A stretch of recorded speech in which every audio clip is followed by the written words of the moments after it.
Les mesures prises depuis un an pour répondre à l'urgence sanitaire sont sans commune mesure et ont été synonymes d'une réduction de nos libertés individuelles.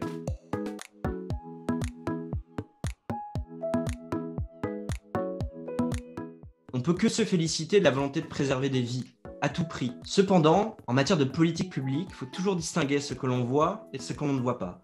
Ce que l'on voit, ce sont les intentions et les effets à court terme des politiques publiques. Ce que l'on ne voit pas, c'est les effets inattendus et à long terme.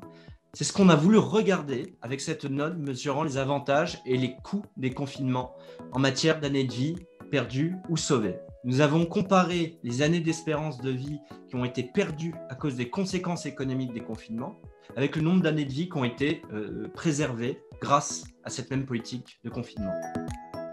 Donc pour calculer le nombre de décès évités et les années de vie correspondantes, on a utilisé un modèle mathématique qui s'appelle un modèle d'Agent. En utilisant ce modèle, on arrive à un chiffre de décès évités autour de 100 000. Une fois qu'on a le nombre de décès évités, on a tenté également d'estimer le nombre d'années de vie perdues liées à ces décès. On arrive plutôt à 5 ans d'années de vie perdues par décès. Donc du coup, si on a 100 000 décès évités avec 5 ans d'espérance de vie sur ces décès, ça veut dire qu'on a environ évité 500 000 années de vie perdues avec les confinements.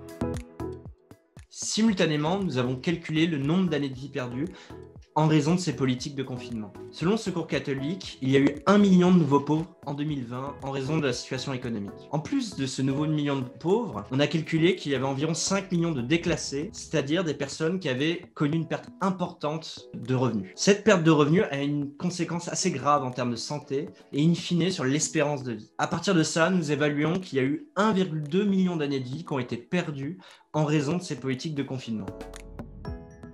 Le bilan de la note fait apparaître que les coûts des confinements sont supérieurs à leurs avantages. Nous n'en concluons pas pour autant que les confinements n'étaient pas souhaitables. Nous appelons simplement les décideurs publics à aller au-delà de notre première estimation avec des données plus complètes.